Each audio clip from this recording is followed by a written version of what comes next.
ये पीजीडीसीए हम कैसे करेंगे, कैसे पीजीडीसीए क्लासेस रहेगी हमारी, पीजीडीसीए हम क्या क्या कोर्स रहता है, कौन सी यूनिवर्सिटी से करेंगे। हम जिस यूनिवर्सिटी से कर रहे हैं वो है जगत गुरु रामानंदाचार्य राजस्थान संस्कृत यूनिवर्सिटी जयपुर, गवर्नमेंट की यूनिवर्सिटी है।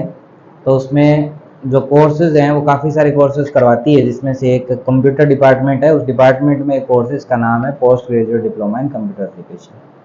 सीधी बात कि कंप्यूटर में इससे अपन 1 साल का अभी डिप्लोमा लेंगे। जो अपना अब जो सेशन चल रहा है वो 24-25 का चलेगा, 24-25 में इसको हम ले लेंगे। इसका जो मेनली जो इसका सिस्टम रहेगा वो क्या रहेगा, ये पूरा इसमें दिया गया है। आप इसमें कम से कम ग्रेजुएशन होना चाहिए आपका, यानी कि 12वीं के बाद 3 साल की कोई डिग्री होनी चाहिए, वो आपके पास है। और इसमें 10 थ्योरी के पेपर होंगे और 6 इसके प्रैक्टिकल के पेपर होंगे। मतलब 10 पेपर तो आपके थ्योरी के होंगे और 6 प्रैक्टिकल के इसमें पेपर होंगे। प्रत्येक जो each theory paper shall carry 100 marks for the university annual examination of 3 hours duration. 3 घंटे में 100 नंबर का एक पेपर होगा। The university examination of theory paper will be consist of 6 questions in the pattern mention below. इसमें जो 6 questions हैं वो इस तरह से रहेंगे। Candidate has to attempt 6 question solve, सारे कर सकता है। क्वेश्चन नंबर 1 जो रहेगा वो शॉर्ट क्वेश्चंस रहेंगे, जिसमें 10 छोटे क्वेश्चन आएंगे, 6 टाइप के क्वेश्चन आएंगे। मतलब तो ये अपने यहाँ पेपर का पैटर्न रहेगा, पेपर जो अपना होगा उसका। इसके बाद इस यूनिवर्सिटी में एग्जामिनेशन कंडक्ट होने के बाद आपको फर्स्ट डिवीजन अगर लेनी है तो 75% नंबर चाहिए। फर्स्ट डिवीजन 60 और 75 तक आपका इसमें रहेगा। और ये पूरा स्टेटिक्स इसमें दिया हुआ है, आप इस हिसाब से कर सकते हैं। उसके बाद अगर हम देखें सिलेबस की बात, मेन जो चीज़ आती है वो हमारा सिलेबस आता है, वो तो जो यूनिवर्सिटी का काम है। इसमें पेपर किस किस चीज़ के होने हैं वो सबसे इम्पोर्टेंट है। पहला पेपर जो होगा वो कंप्यूटर फंडामेंटल का होगा, जिसमें कंप्यूटर की बेसिक जो जानकारियाँ होती है उससे संबंधित इसका पेपर रहता है। दूसरा जो रहता है वो introduction to OS operating system का रहता है, ओएस के बारे में। हालांकि इस सिलेबस को हम डिटेल से भी जानेंगे आज। ऑफिस मैनेजमेंट टूल्स, जिसमें वर्ड, एक्सेल, पावर पॉइंट, जो भी टूल्स रहते हैं एमएस ऑफिस के, वो सारे इसमें एक पेपर इसका होगा। एक पेपर जिसमें होगा window programming with visual basic का होगा। विजुअल बेसिक लैंग्वेज एक कंप्यूटर की प्रोग्रामिंग लैंग्वेज है, वीबी, जिसको शॉर्ट में वीबी भी कहते हैं। ये डेस्कटॉप के लिए प्रोग्राम देती है। इसके कई सारे वर्जन आए, लेकिन हमारे जो पेपर में लग रही है वो लग रही है विजुअल बेसिक 6.0।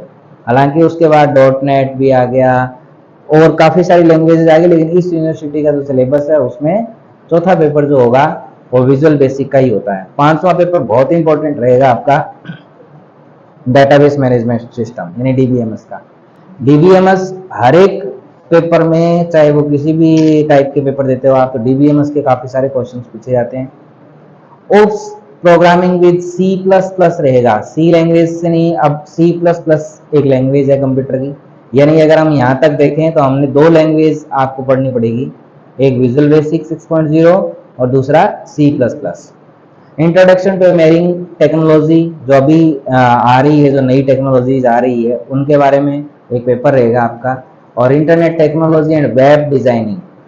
वेब डिजाइनिंग में काफ़ी सारी लैंग्वेजेस होती है, जैसे HTML होती है, CSS होती है, PHP होती है, MySQL होती है, जावा होती है, जावास्क्रिप्ट होती है। ये कुछ लैंग्वेजेस हैं जो वेब डिजाइनिंग में काम आती है। तो हमें इसमें वेब डेवलपिंग भी सीखने को मिलेगा।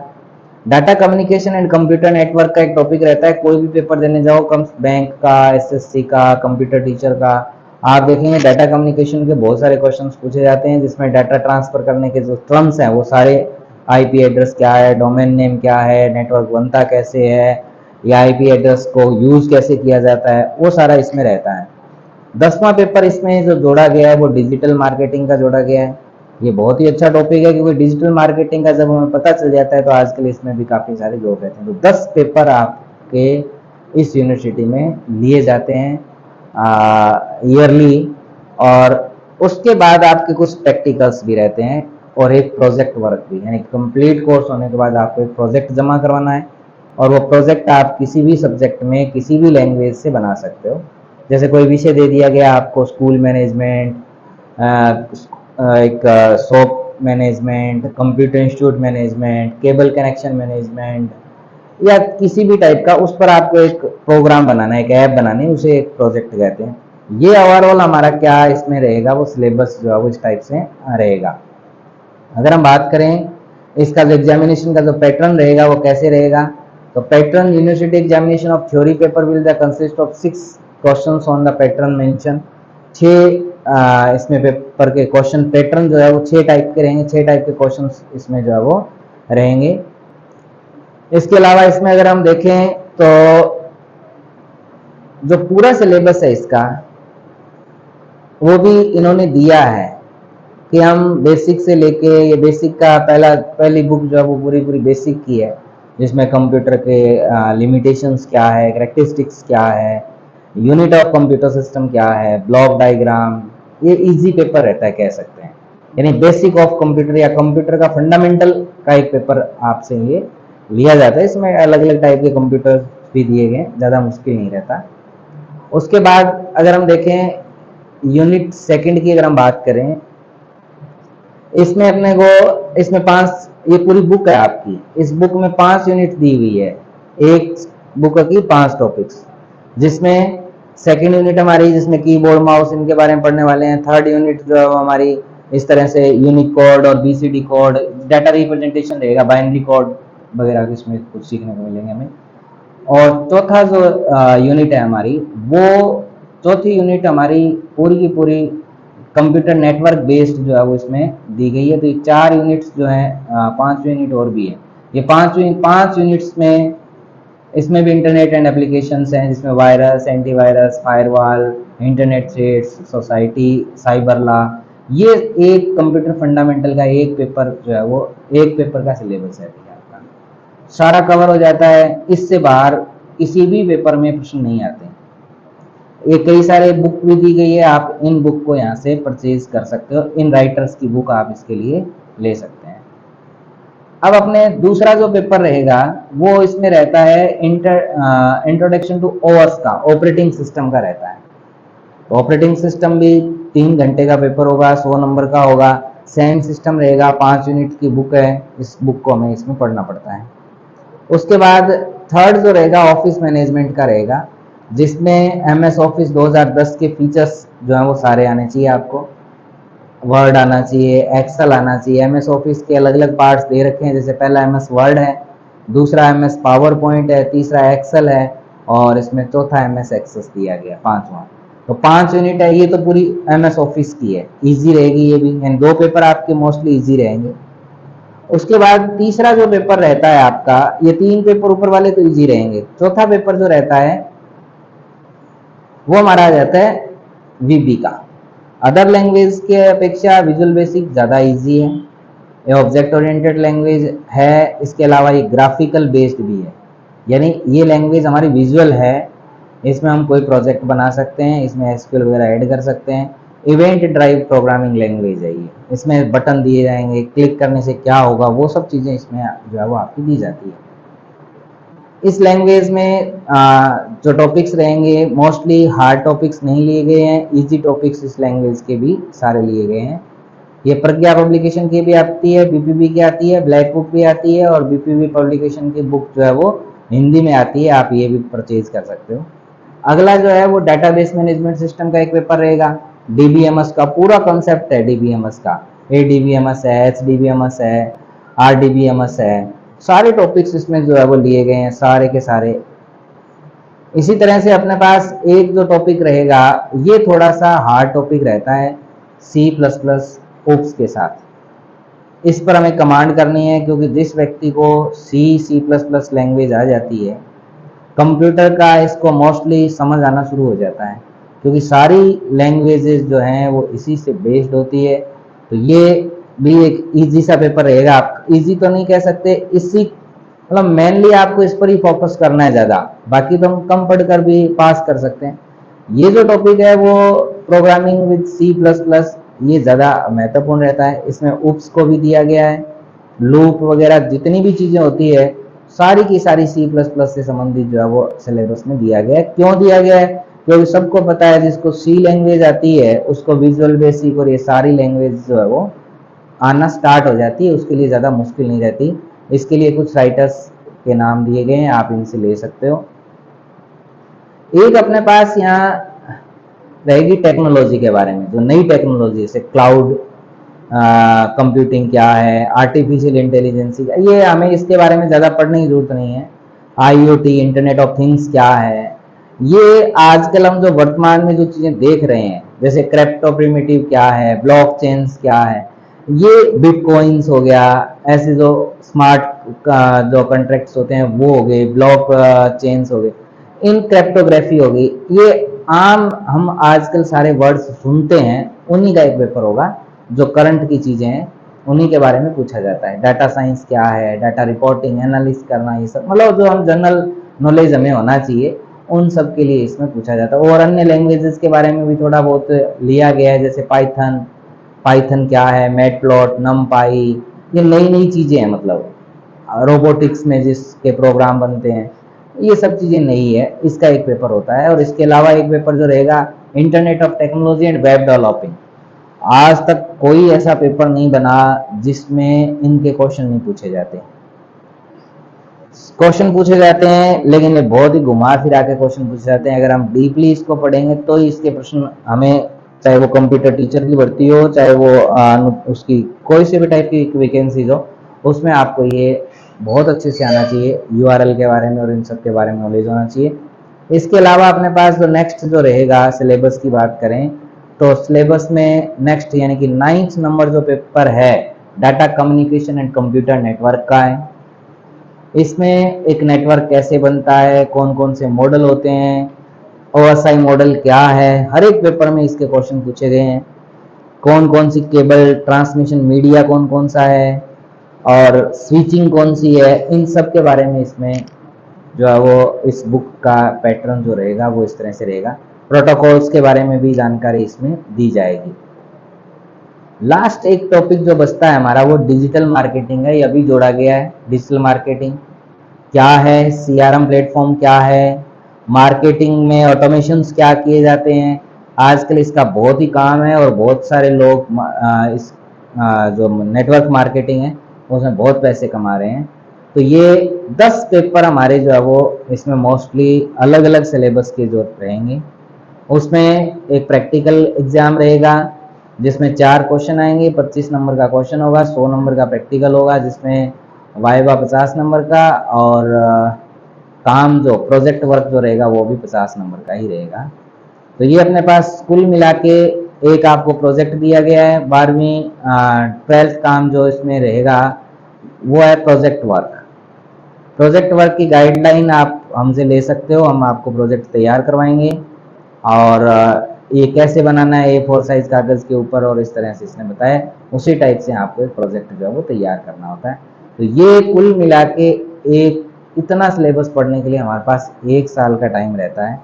अभी जुलाई से लगभग नेक्स्ट फरवरी मार्च तक इसका एग्ज़ाम होगा। तो तब तक आपको इसको ये 6 सब्जेक्ट की 10 सब्जेक्ट हो गए, वैसे 10 बुक्स जो है वो आपको PGDCA में पढ़नी होती है। तो बहुत ही इंपॉर्टेंट पार्ट्स हैं, बहुत ही इंपॉर्टेंट, मतलब ऐसे हवा में कोई PGDCA नहीं होती। तो ये कोर्स कोई आप ऐसे समझ लो कि कुछ नहीं है, इजी वे में हो जाएगा, ऐसा कुछ नहीं होता। इसके लिए हमें पढ़ाई करनी पड़ेगी, क्योंकि ये जो बुक्स मैं आपको बता रहा हूँ, जो सिलेबस अभी जो मैंने बताया है आपको, इसको पढ़ने के लिए हमें काफ़ी सारा टाइम चाहिएगा। एक्सपर्ट बनने के लिए पास तो क्या पता हो जाओगे आप, फेल तो नहीं होंगे, लेकिन इन चीज़ों के बारे में अगर जब तक हम इसको पूरा नहीं पढ़ेंगे ना, तब तक इसकी हमें नॉलेज ही नहीं होगी। तो हमें सबसे पहले अपन बेसिकली शुरू करते हैं C लैंग्वेज से, ताकि हमें C++ को समझने में ज़्यादा मुश्किल नहीं हो। तो हम 2-3 दिन तक जो है C लैंग्वेज सीखें, 2-3 दिन में हम इसको पकड़ जाएंगे थोड़ा बहुत। उसके बाद हम C++ और आगे का कोर्स जो है वो रन कर देंगे। ठीक है। बुक्स, मोस्टली बुक्स शायद यहाँ मिल भी जाएगी, कुछ बुक्स यहाँ मिल जाएगी, कुछ नोट्स आपको तैयार करवा दिए जाएंगे। आप नोट्स तैयार कर लें सारी बुक्स के, ताकि आपको वो भी प्रॉब्लम ना हो कि कोई एग्जाम टाइम हम पढ़ें क्या। तो अपने खुद के नोट्स बने हुए होंगे तो आप इजीली इसको पढ़ सकोगे। तो ये भी ज़्यादा इम्पोर्टेंट रहता है।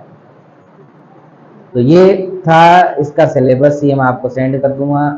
सिलेबस क्या रहेगा ये वाला, ठीक है। अब अपने पास आता है कि कुछ लैंग्वेजेस के बारे में हम बात करते हैं।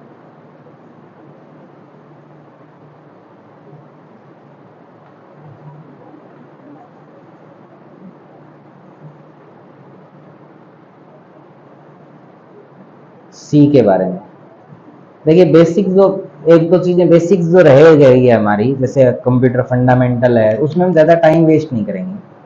जैसे कंप्यूटर फंडामेंटल है तो उसमें ज्यादा टाइम वेस्ट करने की जरूरत नहीं है, क्योंकि आप बीजीडीसीए में क्या होता है कि जितना टाइम कंज्यूम कर पाए लैंग्वेज के लिए, कंप्यूटर लैंग्वेज के लिए, उतना ही ज्यादा बेटर रहता है। तो उसमें क्या रहता है, कंप्यूटर का फंडामेंटल है, कंप्यूटर की हिस्ट्री है, कंप्यूटर कैसे बन के आया, उसकी जनरेशंस कौन सी रही, ऐसी चीजें उसमें दी गई है। तो अपन कोशिश करेंगे कि वो भी हम सीख लेंगे, ज़्यादा मुश्किल नहीं होता, लेकिन फिर भी जितना जल्दी हो सके हमें कम से कम 3 या 4 लैंग्वेज पढ़नी है। C++ पढ़ना है, और SQL पढ़ना है, यानी कि डेटाबेस पढ़ना है। डेटाबेस का एक अच्छा टॉपिक होता है, उसके बहुत सारे प्रश्न पूछे जाते हैं। इसके अलावा हमें इसमें विजुअल बेसिक के अलावा PHP पढ़ना है, C++ पढ़ना है, ऐसे कुछ लैंग्वेजेस भी हमें पढ़नी है। हम इसको थोड़ा सा हमें समझ में आ जाए, फ्लो में आ जाए, इसलिए सबसे पहले हम आज शुरुआत करते हैं सी लैंग्वेज की। पहले तो मैं आपको ये बता दूं कि लैंग्वेज होती क्या है कंप्यूटर की। जैसे कोडिंग नाम सुना होगा आपने, कोडिंग, कोई भी चीज की कोडिंग करके और हम एक ऐप बनाते हैं, एक एप्लीकेशन बनाते हैं कंप्यूटर की। जैसे कंप्यूटर का प्रोग्राम बनाना, तो वो ऐप जो बनाई जाती है वो कोडिंग करने के लिए जिन चीजों का यूज किया जाता है, तो वो एक लैंग्वेज होती है, कंप्यूटर की कोडिंग लैंग्वेज होती है। कोडिंग लैंग्वेज में बहुत सारे टाइप की लैंग्वेज है, लेकिन आज हम जिसका इंट्रोड्यूस कर रहे हैं वो वाली हमारी लैंग्वेज कौन सी है, सी है। सी को सीखने के लिए जैसे टोकन्स की आवश्यकता होती है। टोकन्स मीन्स है कि कोई भी लैंग्वेज सीखते हैं हम, हिंदी, अंग्रेजी, कोई भी लैंग्वेज सीखते हैं तो उसकी पहले बेसिक चीजें सीखते हैं हम, कि कैफे क्या है, ABCD क्या है, शब्द वर्ड कैसे बनेंगे, सेंटेंस कैसे बनेंगे, पैराग्राफ, ऐसे छोटी छोटी चीजें हम सीखते हैं। और कहाँ कॉमा लगाना है, कहाँ डॉट लगाना है, कहाँ हमें इन्वर्टेड कॉमा लगाना है, ये सारी चीजें, ग्रामर वगैरह सब सीखनी पड़ती है हमें, तब हम कोई एक लैंग्वेज को सीख पाते हैं। उसी को टोकन कहते हैं। यानी एक जो सिमिलर पार्ट होता है किसी लैंग्वेज का, वो टोकन होता है। सिमिलर पार्ट क्या कहलाता है, टोकन कहलाता है। इसमें कई सारे टोकन्स, जैसे अगर हम बात करें तो सबसे पहले कीवर्ड। कोई भी लैंग्वेज को बनाने के लिए उससे पहले उस लैंग्वेज के कुछ रिजर्व वर्ड बनाने पड़ते हैं। जैसे अंग्रेजी बनाने के लिए ABCD रिजर्व वर्ड बनाए, हिंदी बनाने के लिए क्या क्या जो है वो रिजर्व वर्ड बनाए गए, उर्दू, पंजाबी, सबके लिए कुछ रिजर्व वर्ड बनाए गए।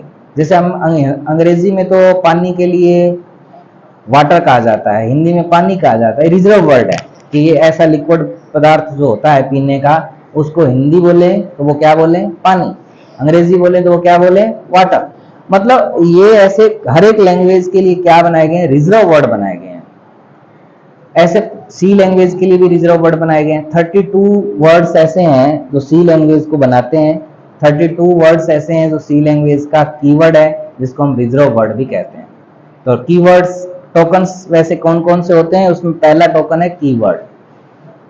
Keyword, there are reserve word, C language, for example int, float, if, else, for और व्हाइल। ये का ये टोकन C++ का होता है, कोई फर्क नहीं है दोनों में, टोकन सेम ही होते हैं। ये सी का है, ये C++ का है। तो हम सी को साथ ही थोड़ा सा C++ सीखना शुरू कर देंगे जैसे C++ में हम घुसेंगे। ये जो प्राइमरी चीजें हैं वो सी और C++ की सेम ही होती है। आइडेंटिफायर, आइडेंटिफायर मीन्स, आप सीधी भाषा में मैं आपको बताऊं कि आपको कंप्यूटर को एक वैल्यू डालनी है। तो वैल्यू डालने के लिए आप क्या करेंगे, कोई वेरिएबल के थ्रू उस वैल्यू को डालेंगे। जैसे मान लो 5 डालना है तो x इज इक्वल टू 5 डालेंगे हम। तो ये जो x है वो हमने एक नाम दिया है, आइडेंटिटी दी है 25 को। तो ये जो x 25 को जो आइडेंटिटी दी है उसको आइडेंटिफायर कहते हैं। यानी कोई भी value, an identifier is sequence of letter and digits. कोई भी आइडेंटिफायर हो सकता है, but must start with letter या अंडरस्कोर। कोई भी आइडेंटिफायर या तो किसी वर्ड से स्टार्ट होना चाहिए या किसी मतलब किसी लेटर से स्टार्ट होना चाहिए या अंडरस्कोर से स्टार्ट होना चाहिए। It treated a letter, identifier are case sensitive, identifier are used to name variable function it. सीधी भाषा में बताऊं तो आइडेंटिफायर वो चीजें होती है जो किसी भी वैल्यू को इनपुट करने के लिए कोई नाम दिया जाता है, पहचान दी जाती है, आइडेंटिटी दी जाती है। इसको जो नाम, ये जो आइडेंटिटी दे रहे हैं हम किसी को, जैसे मान लीजिए मैं एक आदमी हूं, मेरा एक नाम है, मेरी आइडेंटिटी है मेरी नाम। अब ऐसे ही हर आदमी को एक आइडेंटिटी दी गई है और जैसे ही वो इनपुट होगा तो वो आइडेंटिटी किसी का नाम होगा, हमने रख रखा है ना कि किसी का नाम राम है, किसी का श्याम है, किसी का गगन है। अब उनमें ये कहा गया है कि किसी के साथ अंडरस्कोर के अलावा कोई सिंबल यूज नहीं होना चाहिए। जैसे वैलिड कौन कौन से, देखो रूट वैलिड है, गेट केयर वैलिड है क्योंकि उसके पहले अंडरस्कोर लगा है, अंडरस्कोर साइन वैलिड है, x1 x2 x3 x underscore 1। If जो है वो वैलिड नहीं है, इनवैलिड है ये। हाँ इफ वैलिड है क्योंकि इसमें कैपिटल लेटर का आई लिया गया है, अगर ये स्मॉल लेटर का आई होता तो ये वैलिड नहीं होता। अब नीचे वाले देखो, कभी भी कोई भी आइडेंटिफायर जो बनाए वो नंबर से स्टार्ट नहीं होनी चाहिए, वो अक्षर से स्टार्ट होनी चाहिए, कैरेक्टर से स्टार्ट होनी चाहिए। शॉर्ट बनाया गया है, इनवैलिड है, शॉर्ट तो इनवैलिड नहीं है, हाँ सॉरी शॉर्ट इनवैलिड है क्योंकि शॉर्ट एक कीवर्ड है। कीवर्ड कभी भी, जो रिजर्व वर्ड है ना पाइथन इसके सी लैंग्वेज के कीवर्ड जो हैं वो कभी भी आइडेंटिफायर नहीं बन सकते, साइन अंडरस्कोर के साथ है। Invalid short, price dollar, dollar लग गया आगे, सीधा प्राइस होता तो सही था, वैलिड था, लेकिन आगे डॉलर लग गया, अंडरस्कोर के अलावा कोई सिंबल नहीं लगता, उसे क्या कहेंगे हम, आइडेंटिफायर में ऐसा नियम है। और माई और नेम के बीच में कभी स्पेस नहीं आता। यानी कि अगर हम देखें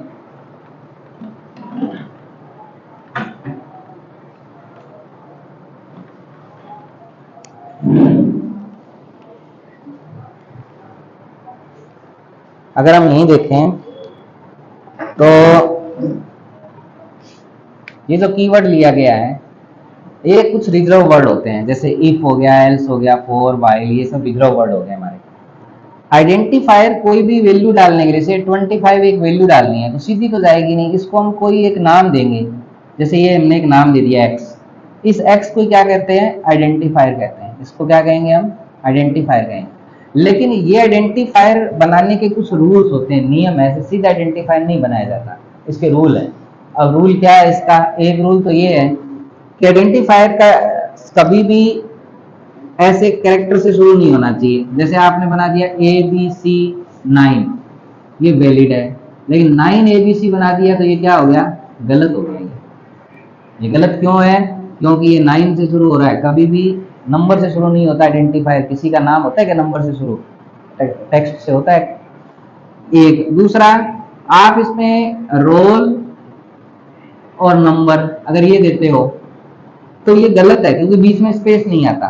तो इसमें हम क्या कर सकते हैं, यहाँ अंडरस्कोर का यूज कर सकते हैं। इसी तरह से अगर हम हमने लिया यहाँ रोल के अलावा हमने ले लिया यहाँ कोई भी एक कीवर्ड ले लिया, जैसे उदाहरण के लिए शॉर्ट ले लिया मैंने, तो शॉर्ट इज इक्वल टू 25 अगर हम ऐसा करना चाहें तो ये रॉन्ग है। क्यों, क्योंकि शॉर्ट, लॉन्ग ये सब कीवर्ड है अपने, क्या है ये, कीवर्ड है। कीवर्ड मतलब ये एल्स, अब आपने कैसे कर दिया, एल्स इज इक्वल टू 100, ये भी क्या है, रॉन्ग है। यानी कभी भी आइडेंटिफायर हम किसको नहीं बनाते, इन कीवर्ड को भी नहीं बनाते। तो यहाँ अगर हम देखें इस आइडेंटिफायर की अगर हम बात करें तो इसमें अपने पास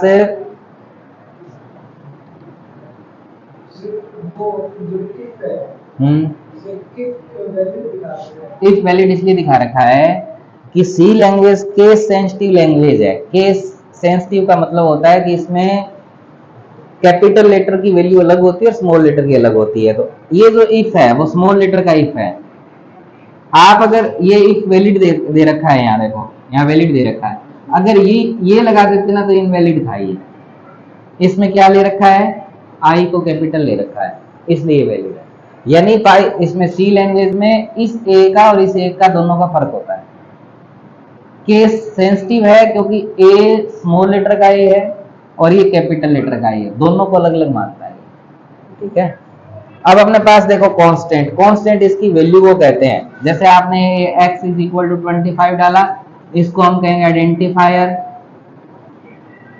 और इसको हम क्या कह सकते हैं, वेरिएबल।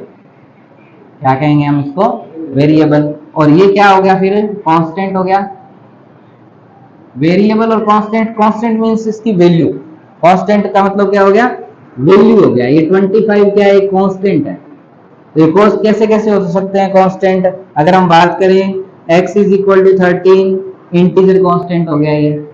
अगर हम ऐसे डाल दें x इज इक्वल टू 25.6, तो ये फ्लोट कांस्टेंट हो गया। कौन सा कांस्टेंट हो गया, फ्लोट हो गया। अगर हम ऐसे डाल दें x is equal to Ram, तो ये स्ट्रिंग कांस्टेंट हो गया। अगर हम इसमें डाल दें x is equal to a, ऐसे डाल दिया, मान लो y is equal to a, ये जो आपका है वो कैरेक्टर हो गया, कैर कांस्टेंट हो गया।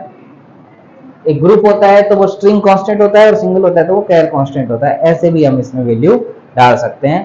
तो x और ये अपने पास क्या डाल दिया गया अभी तक, वेरिएबल्स में हमने ये वैल्यूज जो है वो डाल दी गई है। अलग अलग कीवर्ड, आइडेंटिफायर और कांस्टेंट, 3 टोकन्स अभी हमने पढ़े हैं।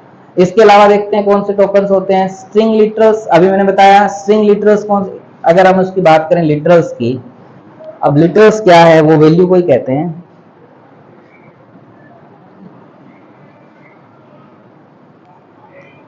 अगर हम लिटरल की बात करें तो यहाँ x और 25 जो हमने डाला है, ये x एक वेरिएबल है, ये कांस्टेंट है।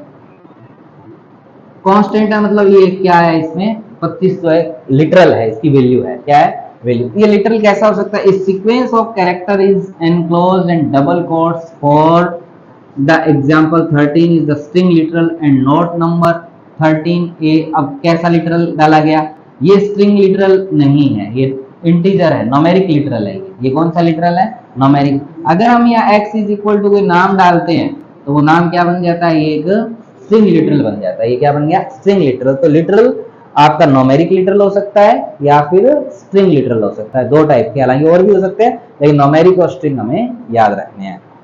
अब आते हैं ऑपरेटर। कोई भी लैंग्वेज बिना ऑपरेटर के नहीं बनती। ऑपरेटर क्या होते हैं, इसको जोड़ने के काम आते हैं। जैसे मैंने एक एक्सप्रेशन लिखा कि 9 + 3 डिवाइड बाई 2 इंटू 7, ऐसे मैंने लिखा। तो यहाँ बीच बीच में जो सिंबल्स आ रहे हैं, ये सिंबल्स क्या कहलाते हैं, ऑपरेटर कहलाते हैं। क्या कहलाते हैं, ऑपरेटर कहलाते हैं। इनको डिटेल से जानेंगे। ये ऑपरेटर है क्या, ये ऑपरेटर ही ऑपरेट करते हैं किसी बनाते हैं किसी एक्सप्रेशन को।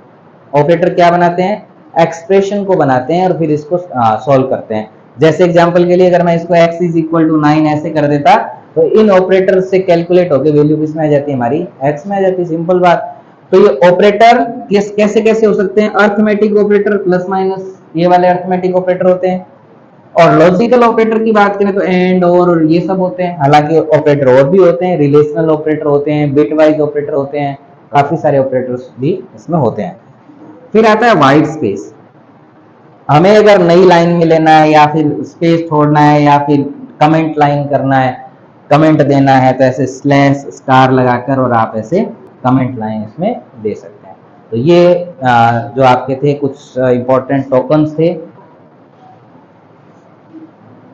इतना टॉपिक आज आप इसमें कर लें, नोट कर लें, इसको कर लो।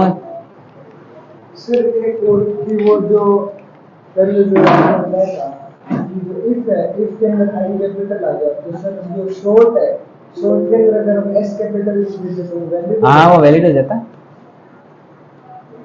ये डिटेल्स में आपको बता दिया जाएगा, क्योंकि अभी मैं सी को तो थोड़ा सा टच कर रहा हूँ ताकि आपको अदर लैंग्वेज सीखने में ज़्यादा मुश्किल ना हो। हालांकि हमारे सिलेबस में नहीं है सी लैंग्वेज, लेकिन ऐसा कोई भी पोर्शन नहीं होता जहाँ ये आता नहीं है।